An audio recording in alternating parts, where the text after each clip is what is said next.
because I know a lot of you asked if we will share it on YouTube, and basically I'll have to send it first to Dr. Young, or at least ask him if it's okay, to share the content of the presentation. But in any event, like, I am trying my best to make this available to you. Just in case it doesn't happen, please be aware that we did try. So without further ado, hi everyone, thank you so much for joining us. We have prepared the presentation for you. I mean, my colleagues which are second year students prepare the presentation for you. We really hope that you find it useful. I'm not gonna try and talk too much now, because I know you had a lot of classes today and the General Assembly. So we just want to make this as quick as possible and as informative as possible. So we hope that you enjoy, and don't forget that at the end of the presentation, there's going to be a Q&A session. So if you have any other questions or curiosities, you can definitely pop the questions in the chat, or just raise your hand and ask them away. So thank you again for joining, and I will give the floor to my colleagues and also the moderators of this event, Sophia and Atuli. Hi, Marat. Thank you so much. And thank you, all of you guys, for joining. I can't really see you because I'm sharing the slides, but I just want to thank you all for joining. We heard you had a really busy day. And yes, congratulate you guys for making it so far on your first year. This is the last stretch, your last bit before exams, and then you're done and summer. So let's begin with that. And welcome to the Model European Parliament simulation. So before we get on it, I first want to talk you through the agenda of today's event. So first, the introduction, which is already happened, and then we're going to go over the steps. So first, what you need to do before the final event, which is the preparation of the speeches and the preparation of the position papers. And then we're going to talk about during the final event, a little bit about what's it about, what's the agenda, how to navigate around it, and then also how the debate is going to look like and how to conduct yourself, a little bit about that. And lastly, how to vote on the amendments. On the very, very last part of the event, we're going to talk about the Q&A session. So any questions you may have during the whole event, you can save them, and then we'll answer them in this part of the event.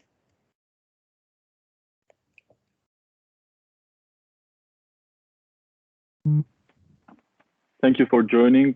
My name is Atuli. I'm also the moderator of the meeting, and I'm going to introduce the important details of the meeting at this stage, and later I will talk about the different stages of the final event. So it will be conducted on 15th of June 2021 from 9 to 6 p.m. Participation is mandatory. Cameras must be turned on, and dress code is formal as possible in digital settings. So now my colleagues will continue, and I will join you back later. Thank you.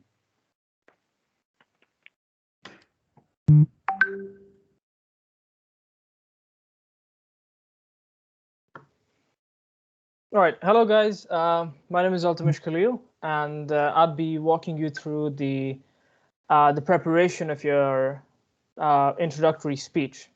So if you could just change this slide, please. Yes. So these points are some essential points that you should have in your speech. The point to be noted is it doesn't mean that if you mention all these points, you'll definitely get a high grade. A high grade is contingent upon various things like your delivery, your politeness, body language, etc. Right, so that being said, let us move on to what you should have in your speech. The first thing, as it's mentioned there, is salutation. Now, this is really important because it speaks of your awareness. You know that you're in a formal setting. You know that you're in front, you're representing your political group in front of other representatives and the Honorable President. So if you're polite, like this Honorable President, you address, and members of the Parliament, my name is Altamish Khalil, and I'd be representing, let's say, European conservatives and reformists. Sweet and simple, that's an example. The second point is to introduce your political group and its stance.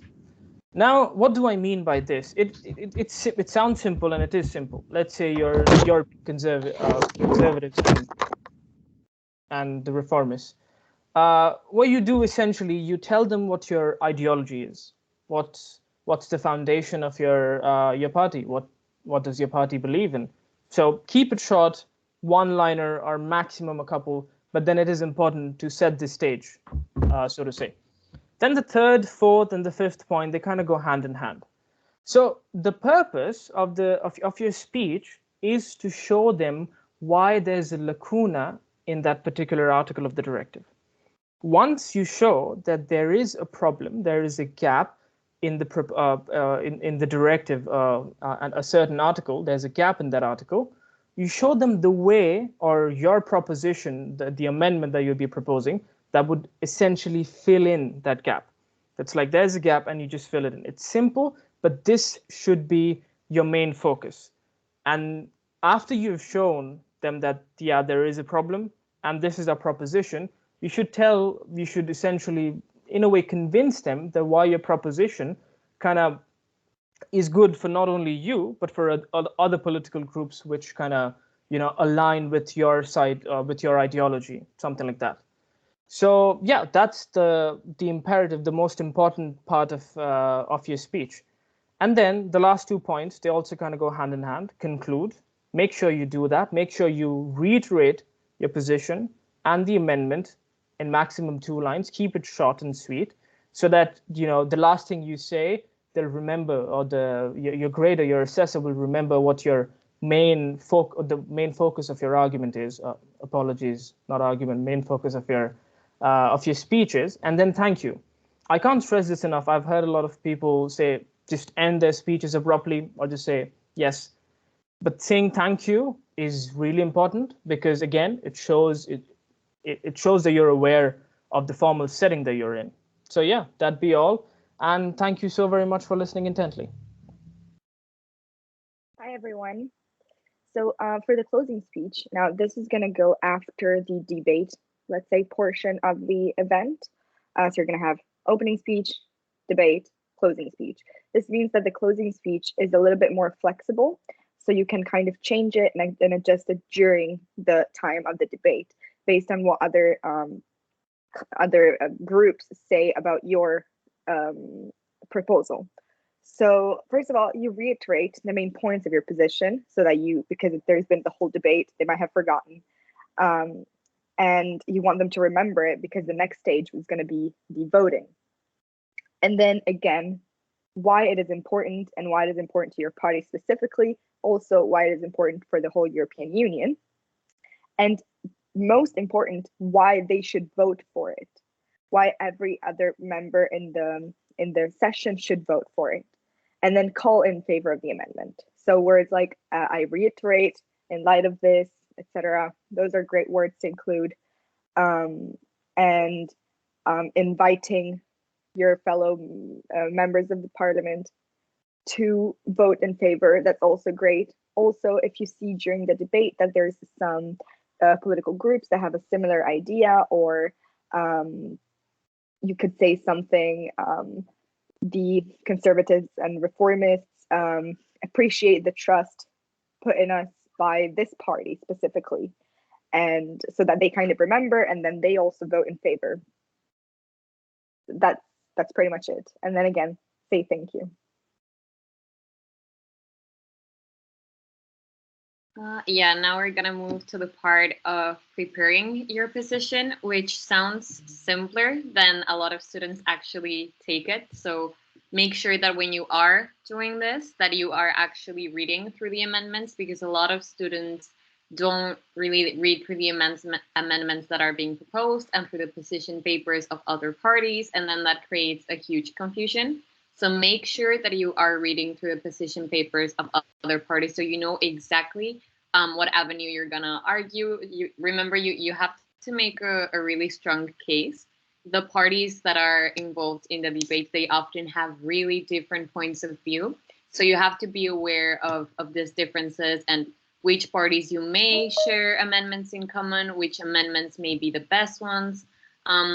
I know it sounds awfully lengthy to be saying that you have to read through all of the amendments, but it's actually something that you can do just over sitting for a bit, reading through them, having in mind also what is the position of your political party, because when you create your position, you have to remember that you are thinking for your political party and not for yourself, and you are gonna be representing them at the end of the day. So really keep this in mind when you are forming the position. And something also very, very important to consider is that you have to communicate with your other members of the political party from other tutor groups as well. So you also make sure that when you are preparing your position, when you are preparing your arguments, when you're analyzing these amendments, that you all sort of have the same voting strategy in mind. Otherwise, when it comes to voting, if you don't really get organized with the other tutor groups, that's gonna probably backfire. So my recommendation would be to actually make a list with the amendments and identify, thinking as your political party, which ones you would more likely vote for, which ones you don't really agree with. And I'm gonna show you an example of actually like what I did last year, which is in the next slide. So this is basically what I did last year. I just wrote all of the articles in a Google document. I wrote which amendments, and I wrote as my political party, the one that I was representing, which was as the Socialist and Democrat Party, I believe. Down like below the amendments, I just wrote the opinion that the political party would have on it, and then I highlighted with yellow the ones that I thought were very strong and the ones that I thought the political party would advance in case this was a real scenario. And then in blue, I highlighted the ones that I thought were gonna be more for debate, that probably the political party wouldn't really agree with. So that way you really visualize the amendments. At least for me, I know it really works to put things into perspective and not really have it as but see it materialized. So that's something that I would recommend you do. And this honestly didn't really take me long. It just, you have the amendments there. You can see what other parties have proposed, and you can actually start getting an idea of how you're gonna be doing your voting strategy during the event. So that's for the preparing your position.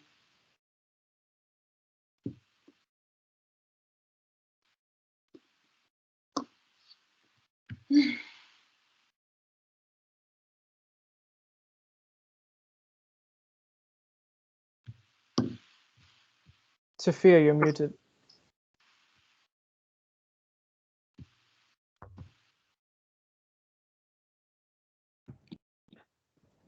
Well, there we go. I'm sorry, guys. I'm not No problem. technology. Okay, so back to what I was saying. Now we're gonna move a little bit towards what we're gonna do during the final event. So the final event is composed of two events within the final event. The first one, which is graded, is the committee session, where you're gonna be with a smaller group of people. It's 6 members, usually 2 people per political party, and that's where you're actually gonna talk about your opening speech, when you're gonna do the closing remarks, and also remarks on other people's amendments, and we're gonna vote on these amendments. The second part of the event is the part that is the plenary session.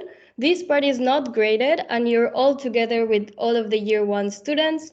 This is where the repertoire presentations take place, depending on the committee amendments. You can still do opposing remarks, and then there's voting on the amendments, and then there's voting on the directives as a whole. It sounds like a lot, but we will move over what actually entails in more detail. So first of all, the committee session. As I said, this is distributed with only 6 people per committee. There's 2 members per political party, as my colleague Valeria said, so it's very important that you communicate with them, because you have to work closely with them and you have to vote with them, you have to be in the same page.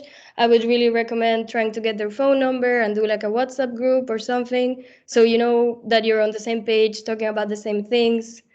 So yeah, first we're gonna, the committee itself first has the agenda, and then it has the debate on the amendments.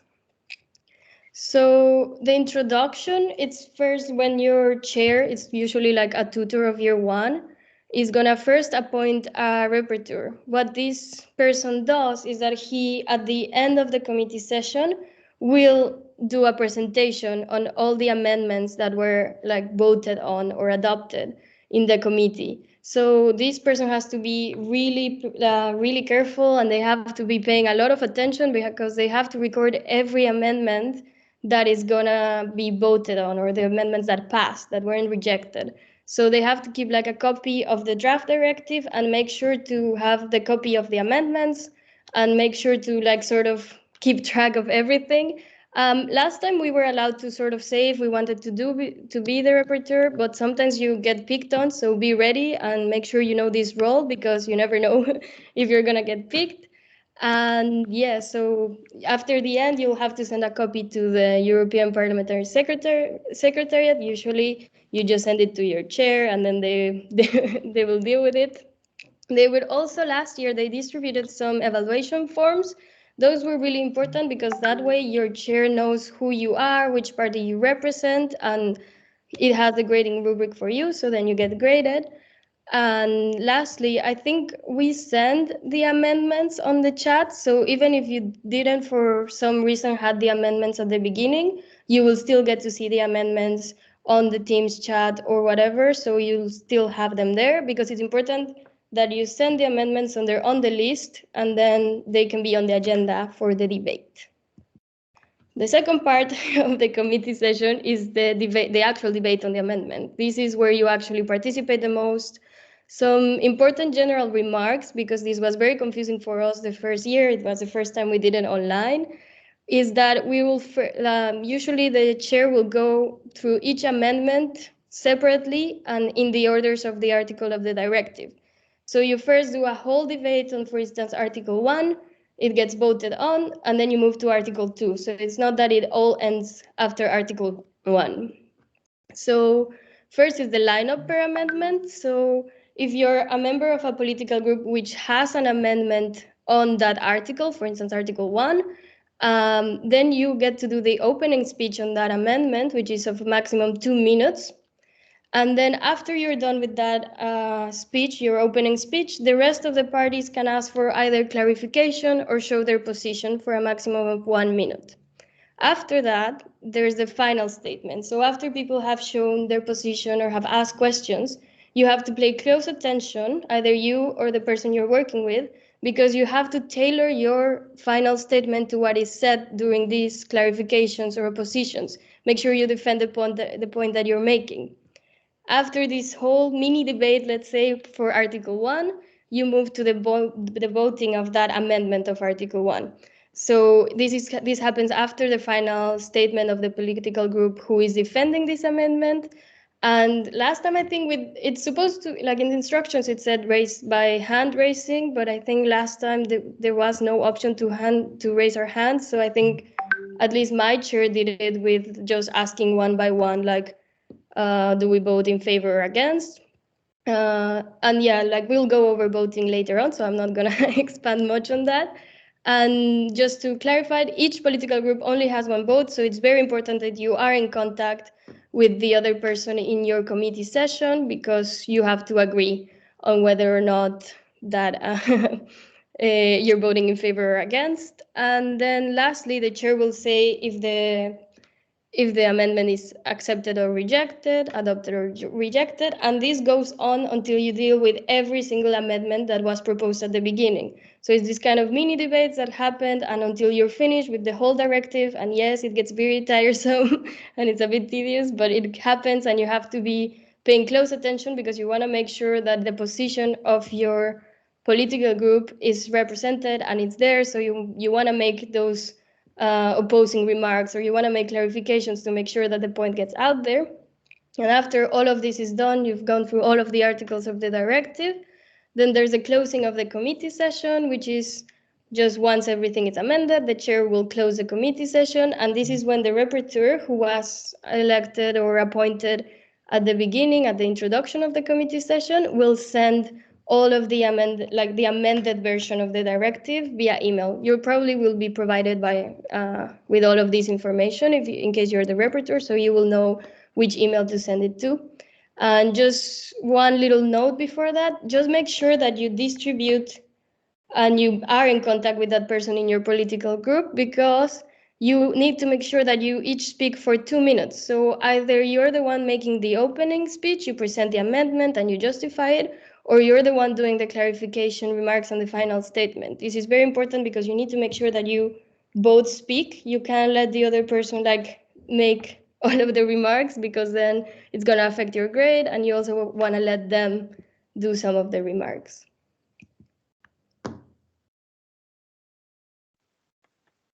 Thank you. So after you prepared for the final event, after you actually covered the whole committee sessions, part 1, part 2, you might think it's time to relax, but no, the fun is ahead. The plenary session starts. However, it's not the graded part of the final event. You have to be there. It's mandatory. I'm not sure how they're going to track this, but we were there. We were voting for the amendments. So what happens on the plenary session? There are introduction speeches by the President of the European Parliament, in this case, the moderators of the project. They explain the rules of the procedure. They introduce the rapporteurs, the people who were keeping all the amendments and the voting on the amendments. After this, you vote on the directives, amendments of the directives, then on the actual directives, and finally, if somebody wants to debate it, he or she does it, and then the session, the plenary session is done. Can we move to the next slide, please? Yeah. So now what does rapporteur do? Each amendment will be presented in the order of the articles, presented and justified with the reasoning why it should pass.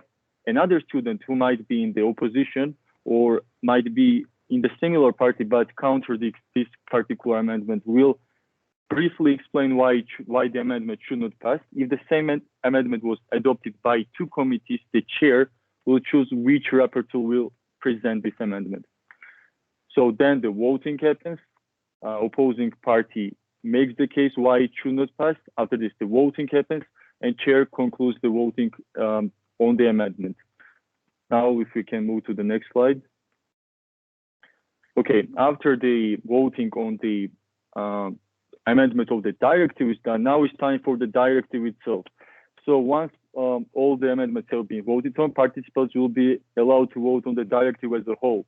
So announce which committee, and after the closing debates and the voting, the moderators of the events will announce which committee has produced the highest numbers of amendments, and award the tutor group having produced the highest number of amendments adopted in both committee session and plenary session. So I encourage you to be actively involved and get the winning prize of the whole session and final event. Thank you. It was my part, and now I'll let my colleagues to proceed with the final and with the session. Yes, thank you so much, Atuli. Now going into the debate part that will happen within the committee session. I know a lot of students are really scared about this part, even though it's really not that scary, to be honest, as long as you're prepared, of course. So after each draft amendment speech is done, after each political group did their part, presented their amendment, hopefully in a convincing enough way, the other political parties will have an opportunity to prove and to show their position on that amendment by either agreeing with the amendment, disagreeing with it, and also asking for clarification. For this specific part of the project, you really need to have your personal review of the amendments prepared. So you have it next to you, so you know with which amendments you are dealing with. You know which exactly was your stance, so you don't have to think on the spot, okay, so what I'm gonna say now. You have to at least have something prepared, or at least skim through the whole document, see which ones really look nice, which one really don't. And when you have doubts and you don't have a stable stance regarding a specific amendment, just ask a question regarding it. Never just say, yes, I agree. Always provide a justification.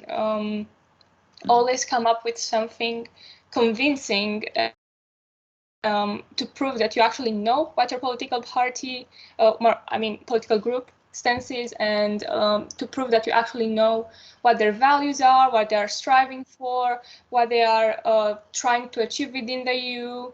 And yeah, of course, myself, I was representing Renew Europe, and because it's such a, I don't know, forward-looking party, let's say, it will never agree with specific amendments made by the conservators in some instances. So you really need to pay attention to the wording of amendments and so on. The next slide will deal with an example of for asking for clarification.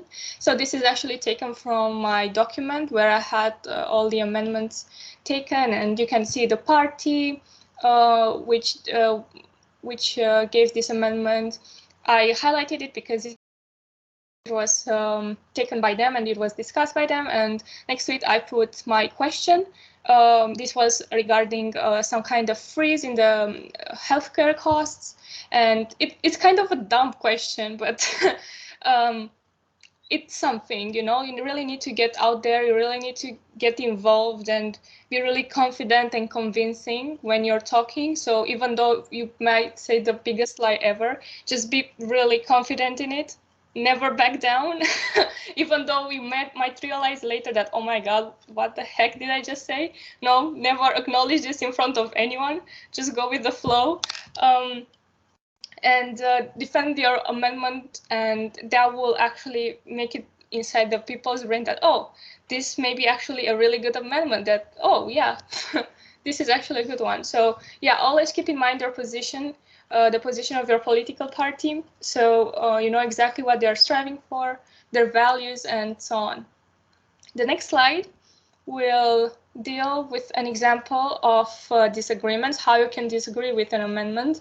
And this was specifically, I put a lot of information there, I don't know why, but it wasn't such a big deal. It was just I disagreed with the amendment which said that all the citizens which had complaints or anything like that should go straight forward to the EU with the complaints, which, you know, will cause a lot of problems in the time and also in the within EU's administration. So it's not really a thing which is against the political parties' values or what their principles or what they are fighting for, but it's more of a, okay, this is an administrative stuff that cannot be done whatsoever. So you can disagree not only on their opinion on what should be done, but also on, okay, this cannot be done like at all within an administrative state. And you also need to refer to legislation if possible, whenever you can. Always mention GDPR or other DJ Sante recommendation, the European Charter, the European Convention of Human Rights. Always say like, oh yes, my political party is strives for I don't know, equality, really wants the human rights to be respected. So always mention something like that, always with specific articles if possible, is really important. That was it for the debate part. It isn't really that bad. However, moving forward into the voting part, in the next slide, so you have the voting in the committee session. Always keep in mind the stance of your political party. You have one vote, and yeah, they are administered by the rapporteur. So after all these debates happen and after all the amendments are proposed, you're gonna vote. You have to also have a great communication with your other team members, so you know exactly for which ones you agree with and with which you disagree with. And in the plenary session, it's even easier. You don't really need to do anything besides assigning a person to maybe oppose one specific amendment or not. But that is at the stance maybe of your tutor group or yeah, something like that, of your group within the committee. That's also valuable. So yeah, voting is not graded, so no one will look at whether this political party really matches with your political party and their amendments match. So don't worry too much about this part, it's gonna be fine.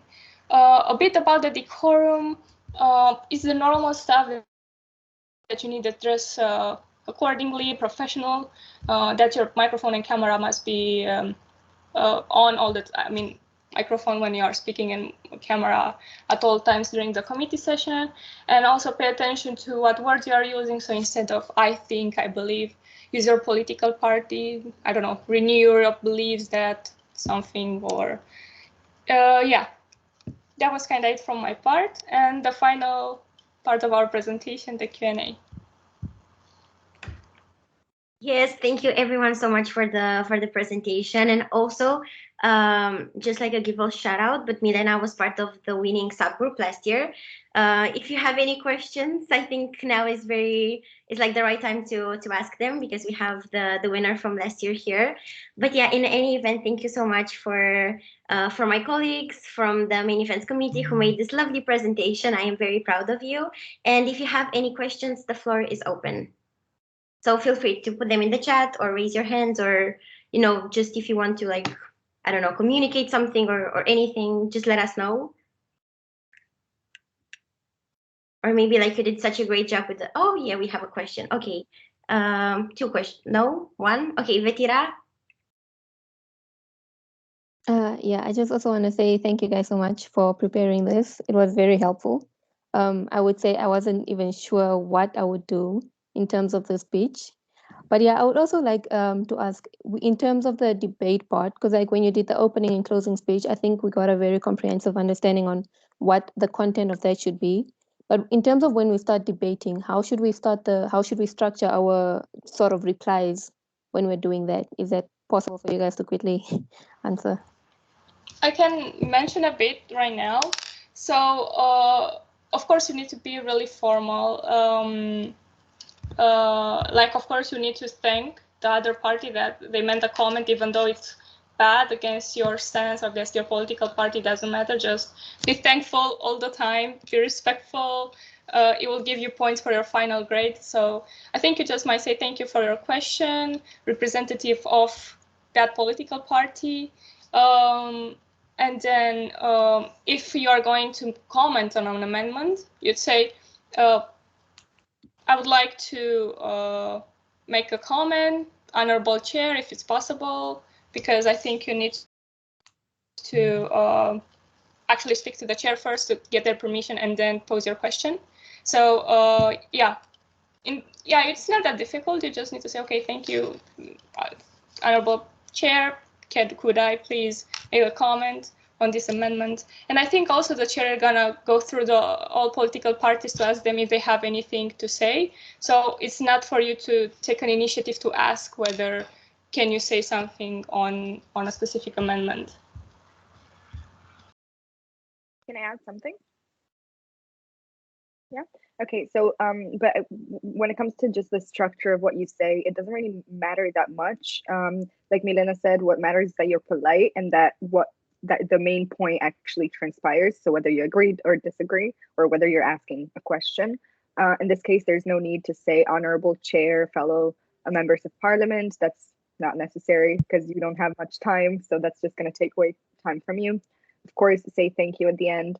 But really just, if you say, for example, I agree, start with your party agrees because, or believes this amendment should be adopted because, and the same, I mean, the opposite, right, for disagreement. And then for clarification, you can just say the party did not understand this part, could you explain? Or has a question regarding this thing, could you explain?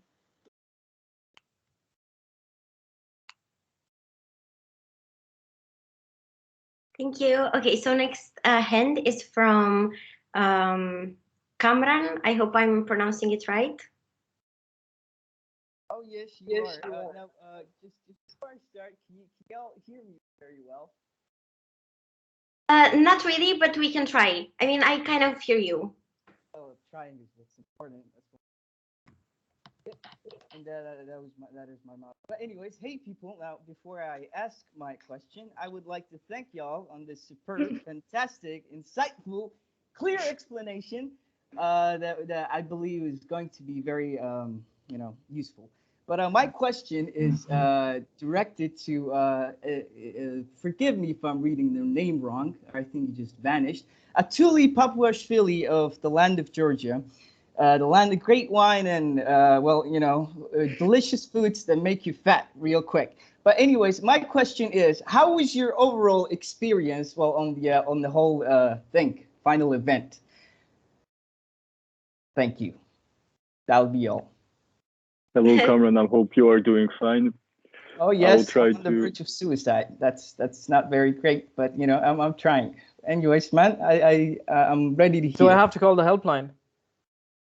No, they ignored me too, so it's okay. It's no worries, man. No, Altemesh, it's okay. We're going to answer the question. So thank you, Kamran, for your nice comments. I hope you come to Georgia this summer again. So my main tips for from the final event. Basically, the main structure of the event was already covered, and the main experience and main skill I learned from the last final event was not to panic. Sometimes we had the moment that my colleagues had the problem with internet connection, and when it was time of theirs to vote on something or speak up, they couldn't, so I had to step up for them. So be ready, just be confident, and if you are not confident, just know that if you just mumble or cannot answer, it's going to affect on your grade. So just try to be confident and speak up for others as well. Thank you. Thank you. If I may just add, Mara, Sure. Besides what my learned colleague mentioned, what's more important is to enjoy the event, because you see no other university, I can guarantee you, conducts such projects like the European project for the Parliament, the MUN, what you have in the future. And the second year, no one does that. So this is a one-time opportunity for you to learn and enjoy what really happens in a way, like a simulation of what happens in a parliament. So yes, preparation is important, but besides that, what's more important is for you to enjoy the event. That's should be your main takeaway, and which I believe you will enjoy.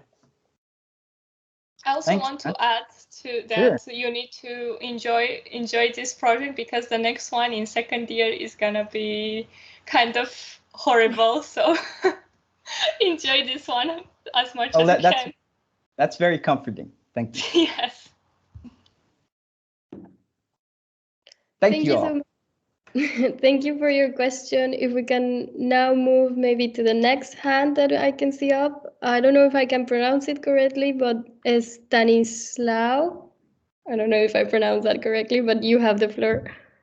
Yes, thank you. Now you pronounced my name pretty well. Thank you for the presentation. I just have one question.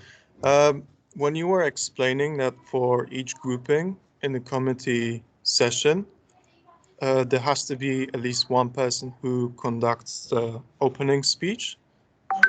Was that have I understood it correctly, or does every single individual in the grouping in the committee session has to actually do an opening speech himself or herself? Yes, I'll take it. So the way we did it, I think it depends on how many amendments you put on the agenda. So of course, if you have more than one article that you're trying to amend, then one of you can take the opening speech for that amendment, and then the other one can do the opening speech for the other amendment. So you need to make sure that you really contact this person, because you need to know which amendments are you going to put on the agenda, and who is going to do the opening speech for which amendment, and who's going to do the closing speech. I remember for when we did it, I was on WhatsApp like the whole time, just talking like, hey, you say it. And for some reason, I got in a group with 3 people actually. So it wasn't only 2, it was 3 of us. So it was even more chaotic. So just make sure that you have enough amendments in the agenda so everybody gets an opening speech. And if not, just make sure that if there's only, I really doubt that I think for per position papers, they ask you to do 3 amendments. So you should for sure at least have 3 amendments, and you can also combine amendments with the person you're speaking to. What we did, I think, in my group was we each sent an amendment that we had, because we kind of cover different articles. So please do, like, I cannot stress this enough, like, do contact whoever you are in the committee with, because you need to organize these things. Yes, thank you very much. Sorry, I just wanted to say that I think you guys are going to have 2 amendments per party that you can put on the agenda, but I'm not exactly sure. So of course, if you're 2 people, like Sophia was saying, one person does the amendment that their tutor group did, or one of the 2, and the other person that does the other one. But in this case as well, you need to be prepared on both, because it could be that, as I think Atuli was saying, that someone gets, the connection gets lost or whatever, and so you have to step in when they have to respond or something like that. But if you're more than 2 people, which could happen, then just 2 people are going to be able to do the opening speech. So maybe you can do the closing, or maybe you can do the debate portion, so that you make sure you speak, because if you don't speak, you don't pass. Okay, so from what I understood, if there are 3 people in a grouping, there can be, for example, 2 people who conduct 2 opening speeches on 2 separate amendments, and the third person may conduct the closing speech. That's also Okay. what happened in my instance. I also had 3 persons. 2 of them, including me, had the opening speeches. The other person had all the debate part, where she had to respond to everything that was brought against us, and we also everything that we brought against other political parties. And also she had the last oral thing in the closing. So she can also speak besides the introductory speeches. Yeah. Okay, thank you. Yes, Sophia? Yes, just if I can add, like if you end up being the person who has to do like the most debate part, or you can't really do an opening speech, you can also get like the people who are in your party can also help you. Like I remember the people in my party were super nice, and they were sending me arguments, and they like we were sharing with each other's like what to say. So then you're not completely alone, and these people also are supposed to know the position of the party. So then between each other, you're like communicating all the time. So yeah, just make sure to communicate with them and like, yeah, help them out, help each other out at the end of the day.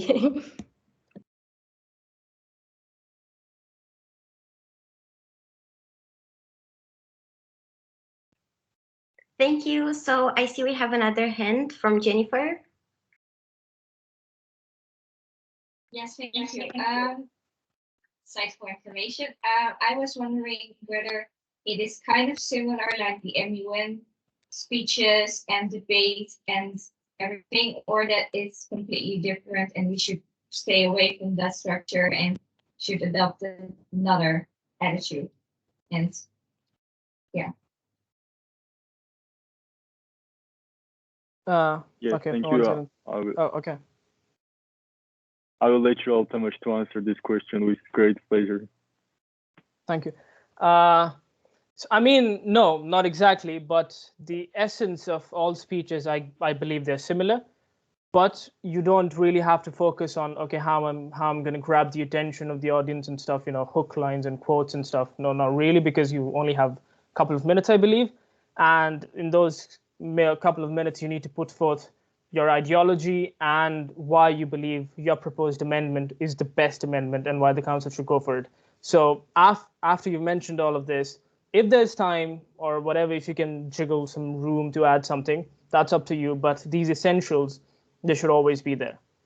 With regard to speaking style, yes, it'd be better if you kind of, you know, take pauses and be clearer. That'd be really helpful. Make sure you're clear. But yeah, I just okay. No, sorry. No, continue. No, the closing's your part, but after you say, Oh I can yeah, add I something. mean, I just wanted to say that, you know, the topics are not as, let's say, emotional as the ones that are in the MUN. So that's, you know, one of the things that are different, and that you're not going to put emotion in your speech because it's about public health, right? Which could be emotional, right? But not really, because we had, different things. But yeah, I agree with Ultimus with 100% with what he said. Just to add, I did my closing speech.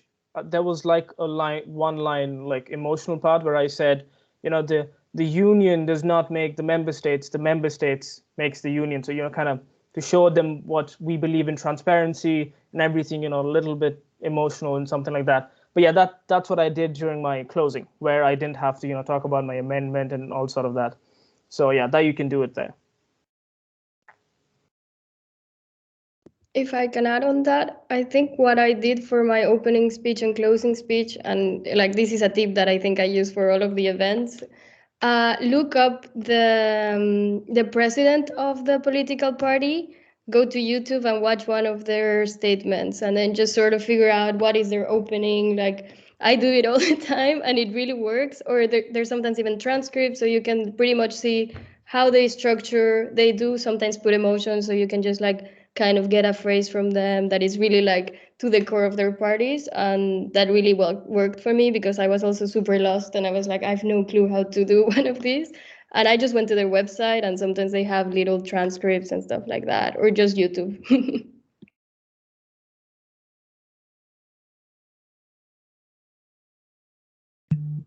Thank you. Okay, so we have one more hand from Alessandra. Alessandra. Yes, thank you. First of all, thanks a lot to all of you for this presentation. It was really, really helpful and reassuring also a bit, taking a bit. Yeah, and my question was for the opening speech, when we explain the amendment that we propose, how exactly do we explain it? Do we just read out our amended text, or how do we do that? Okay, so if I may, essentially, you take inspiration out. I mean, you kind of shorten your proposed amendment. You know, you take the essence of your proposed amendment and you show them that, okay, there's this directive and there are several articles in this directive. However, we believe that this particular article, let's say Article 9, has a problem with our ideology and we believe for the citizens of the European Union, and that is this. So this is the problem, and this is our solution, our proposed amendment, which is going to solve this problem. So you take snippets of your amendment and kind of condense it and get that a couple of 3-4 sentences, which kind of briefly explain your amendment. That's how you show them the problem. You don't quote unquote give them your whole amendment. Yeah, but then again, because for example, I had a very, very short amendment, so I actually read mine because in that situation, there's no point in making it even shorter because you're just taking away all the meaning. So it really depends on what kind of amendment you have. If you have a very long one, then just get to the essence. And but if you have a short one that you think is already in the perfect wording, then just keep that. So we're basically first explaining why we want to amend the article that we want to amend, and then we explain how we would like to do that.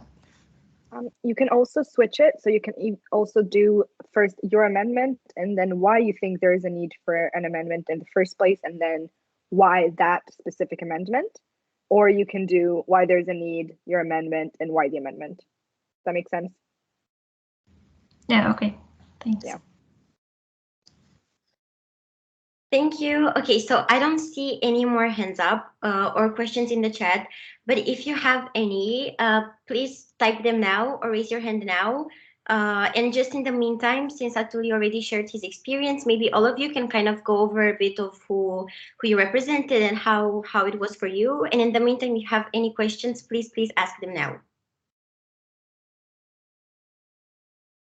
You can start, whoever wants to start first.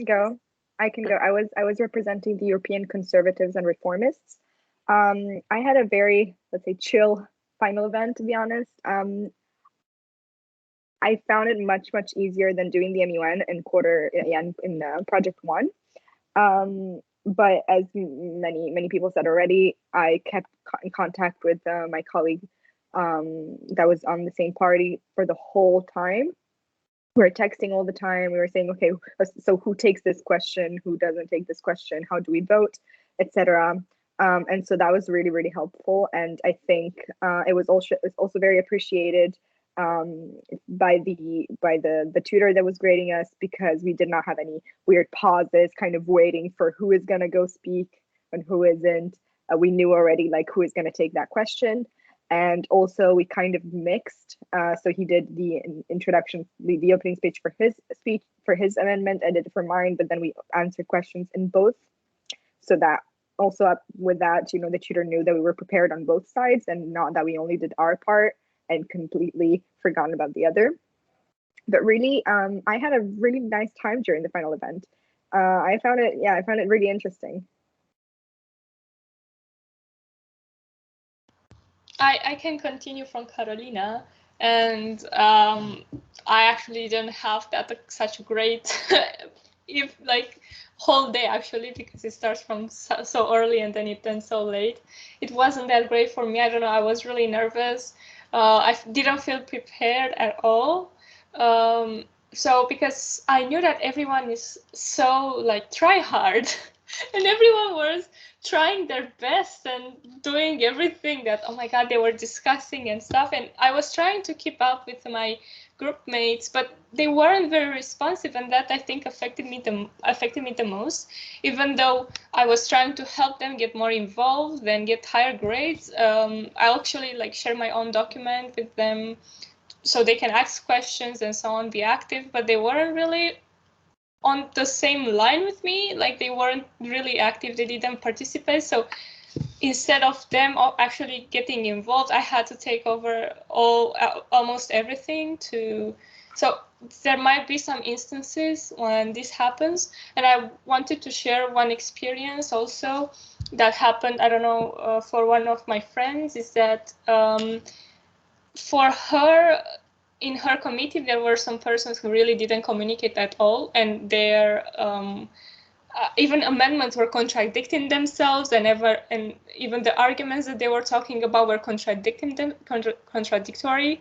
So everyone was like during the debate part, everyone was against them. Like, so what's your stance? So tell us, what do you want? Like everything was so aggressive, and I don't know why. It depends on your committee. I don't want to frighten you in any way, but I just want to be sure that in some instances this can happen, and you need to be prepared for anything. Yeah, sorry, I don't want to scare you. I'm so sorry. Maybe I can follow up. And yeah, like as Milena said, sometimes you have committees that are just not as good, and sometimes I think when this happens, you just have to be proactive. I think it already shows a lot that you guys are here trying to get like some inside tips. So you're probably already like 3 steps ahead before anyone. So that's already a good thing. In my case, I think it was the first event online, and it was this project where like it was only 2 months in school that we've done things online. So everybody, in my case, nobody was taking it that seriously. So for me, it was a bit frustrated because it was like, okay, like I want to like keep it kind of moving, but nobody was really saying anything. They had connective issues. So do be prepared, because it's a long event and you have to be present, and sometimes you have to be proactive, and then you have to deal with certain people that like of course you would rather not, but it is at the end individual grade, so you have to be proactive, you have to be like just go, you prepared for it, like don't let it go to waste because people in your committee are not doing their work. Just take control of the situation. And at the end, in my committee, like it did took a little bit to get it going, but once it got going, it was super fun and interesting to be there. Especially for me, I come from Mexico, so to have this little insight of how like the European Union, the European Parliament sort of works was very interesting to me, and like, all of their positions. So yeah, just let the event spark your curiosity and then just move from there.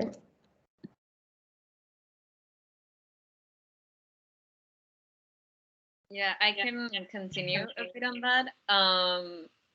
For me, honestly, like I share a lot of what has been said already. We had this event when COVID was sort of new. So honestly, I personally was not as engaged in just like school in general. It just felt very overwhelming to be having to do this over like online, and it doesn't feel the same as the project that we previously had, which was the Moon project, and that one we did in person. So it really did feel different. And honestly, I didn't really start preparing for the event until the week of the event, I would say. So I was feeling very, very lost. At some point, I was like panicking. I was very nervous of how it was gonna go. I thought that it was gonna be way harder than it actually ended up being. So I wouldn't really, of course, like get ready, be prepared, do as much as you can beforehand, but don't get too stressed or anything, because at the end of the day, it's not that hard of a project, and it very much relies on you trusting yourself and being able to show certain demeanor with what you're saying, even if you're not 100% convinced, even if you haven't been on top of your game throughout the whole project. Like, I know I wasn't, and I still managed to pass it with a really good grade, and I didn't really start working on it until the week of the event. Don't do as I do as I say, or however that saying goes. But yeah, just trust yourself, enjoy it. It's gonna be good. And yeah, summer's almost soon, almost here, so just enjoy it.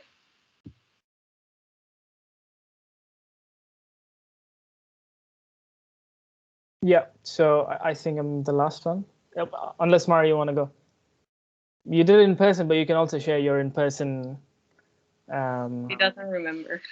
I will, but after you, after you go. For me, it was quite tiring, honestly, because the pandemic had hit. I was back in my country, India, so it was like 4.5-hour difference. And for me, the event ended at 10:30 p.m. So yeah, I was really tired. And yeah, like Valeria said, like pretty much I wasn't engaged. I wasn't really that interested. And I just started preparing 3-4 days prior to the event. Exactly. Don't do as I say.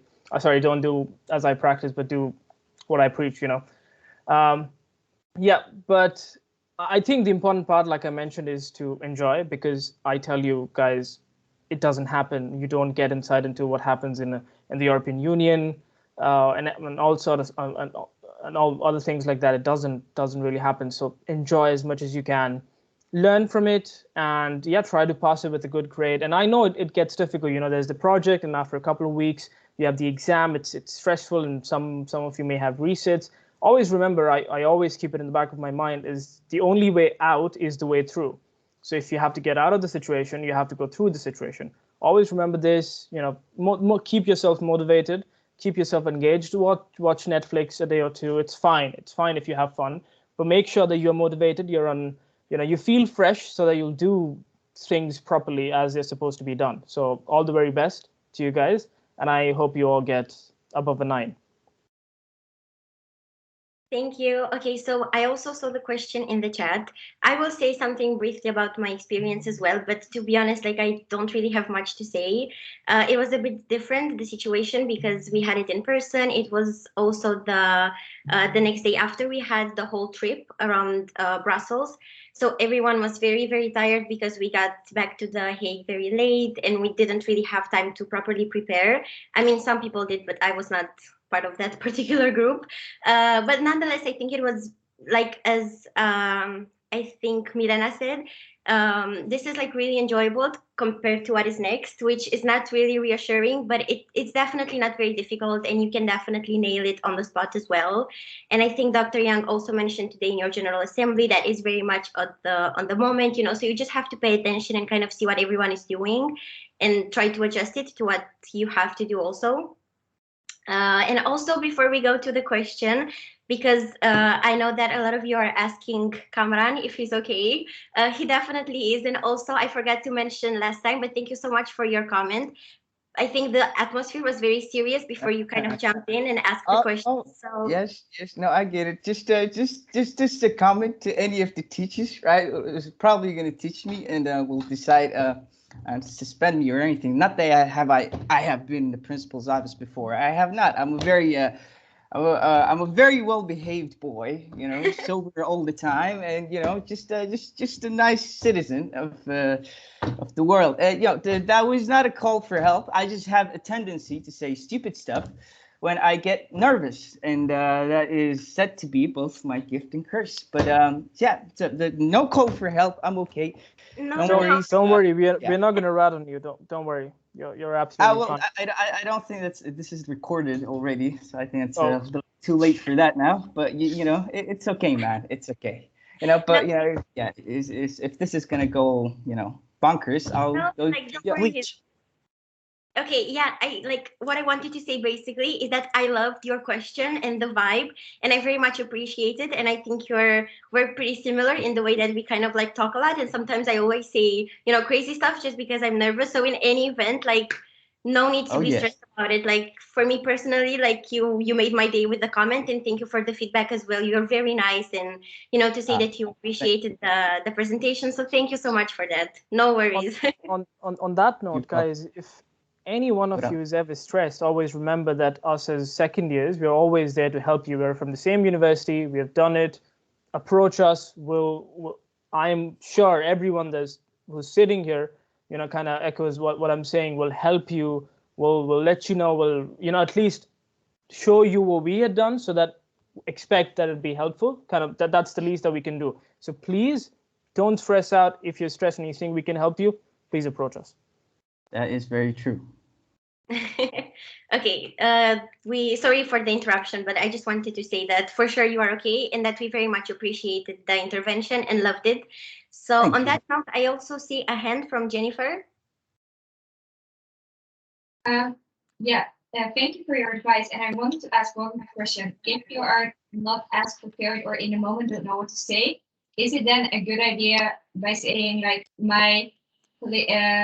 reiterating the position of your political party and then thinking of something that would fit that? Okay, I think that is one thing that you should definitely take from the MUN. When you're blank, go with what your political party has to say. Just reiterate your position and go with it. That's what you should do in most of the situations when you're blank. Yeah. Okay, thank you so much. No problem at all. And also ask around, like if you're in a session and you know someone else, just like ask him or her like what exactly you need to do, because there's no shame in that. Like you're already at the final event, so you should just like go ahead and ask it to be sure that you kind of do some parts right. And we also have one more question in the chat. Did anyone have more partners? Like I, for EPP, have 6 members. How would you advise us in terms of the conversations during the event? One thing that other people did, not my group, was that they made like a Google document, and there you basically can chat in real time, and there can be as many like to 6 people as I think for sure you can be 6 people in the Google document, so you can just like chat, and discuss it as the session goes. But if any one of you have any other tips, go ahead. I don't know, make a WhatsApp group. Just make a group. Just talk to each other. I wouldn't worry about the fact that you're 6 from the point of view of like how much to speak, because if you're 6, all the other parties are probably going to be with more people as well, so that's going to be taken into consideration. And also you have the time, like you have a chance to speak for every single amendment. So I don't know how many parties there are. Let's say there's 10 parties, there's 20 amendments, and you get to speak. So there's like 20 possibilities of to speak. 18 because not considering yours, just in the debate part. And also you can speak every time, like for every question that you get, right? So I wouldn't worry that like someone is not gonna speak enough. But again, they will take it into consideration if you're many. And also don't forget to just make like random mentions, like, I don't know, ask for clarifications or questions, because those kind of count as well. And the more active that you are or you seem to be, the better it is for you and your grade. So just, ask away and don't be shy. Sophia? Yes, I think just to add to that, I think one thing I've learned with the whole online thing is you always have to be open. Like the format is sometimes gonna change, sometimes like the own chairs don't really get the information the right way. For us, every chair conducted the committees in different ways. So you just have to make sure that you find a place for you to speak out. Like there's always like just a clarification, hey, my party believes that, or I don't agree with that, or okay, don't use that language, but and yeah, like just be really open-minded that the format is not, because of the circumstances, the format is not gonna go as strict as you usually would expect, or we would love to. At least I'm the sort of person who likes to have everything like super neat, and yeah, just be mindful of that. And everybody understands the circumstances, so of course they're more lenient. So just make sure that you are present, and then that's the best you can do. Try to follow and try to interject when you find some space. Also, we actually, have- Oh. yeah, no, Margo. No, go ahead. No, I actually forgot to mention one thing. If you're, I don't know if anyone's planning to, but do not go out blatantly saying that we do not support the directive at all. Don't say the directive is bullshit. You know, like, to sum it up, just like say you support the directive, but this is good, but that, that's, like the sandwich method. You put something good on the top, put something good at the bottom, and you slide the negative thing between the two things. That's how you should do it. Yeah. Okay, thank you. We also got one more question. What political groups did you represent? I only know about Carolina. Maybe it's worth just going through them one last time. Yeah, I was in the same tutor group as Carolina, so I had European Conservatives and Reformists. I was Renew Europe. I was the Socialist and Democratic Party. I had the same as Valeria, Socialist and Democratic. Atoli? I was in EPP. Okay, I found something. I'm not sure if this exists or not, but I think I was Europe of Nations and Freedom. Oh, it's a thing. Okay, that is what I was. It was lovely. I don't remember much about it. I'm sorry. But yeah, apparently that's what I represented. Okay. Any other questions? Now is the time to ask them, because otherwise I think from us that was it, in case any of you want to have like any final tips. No?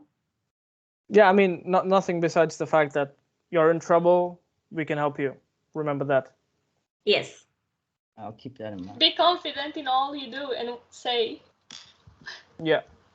And don't that's apologize. actually something that, that's something that I've learned. When you know, even if you make a mistake, if you're confident, they kind of let it go because you're confident. Yeah, and also don't apologize if you're a bit more quirky and fun and like, I don't know, outspoken. Like, I think there's no need to apologize for that. That's great. Yes, Atuli? Yeah, I would just add another one final tip. It might be the case that somebody in the debate can come on you aggressively, and you might also become aggressive and say something stupid. So just make sure when you are angry on someone during the debate, just keep this anger and make sure you answer as politely, as diplomatically, and as effectively as you can. So this will win the overall debate. Yeah, that was my final comment.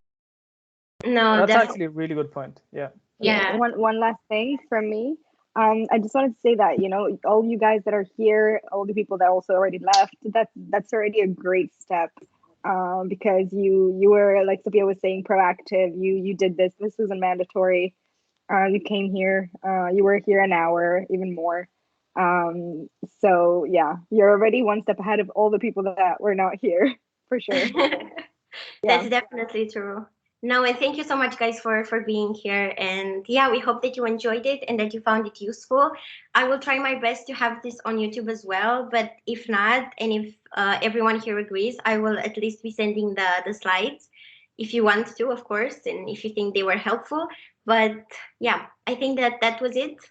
Thank you very much for joining. We wish you the best of luck for the final event. We are keeping our fingers crossed for you, and don't forget to, don't hesitate to ask us for anything. Like, I don't know, we're here for you. And yeah, just enjoy the day and the great weather in the Netherlands, because I saw it's very pretty. Bye, guys. Have a great evening, and thank you for joining. Bye-bye. Bye. Good luck, guys. Best of luck. Thank you very much. Have a nice Good day. luck. Goodbye. Thank you so much. Bye.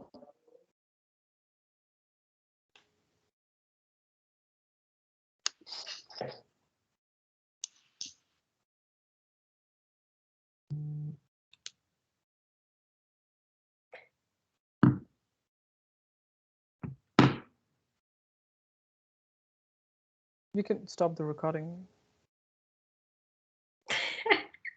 I was like, should I say it?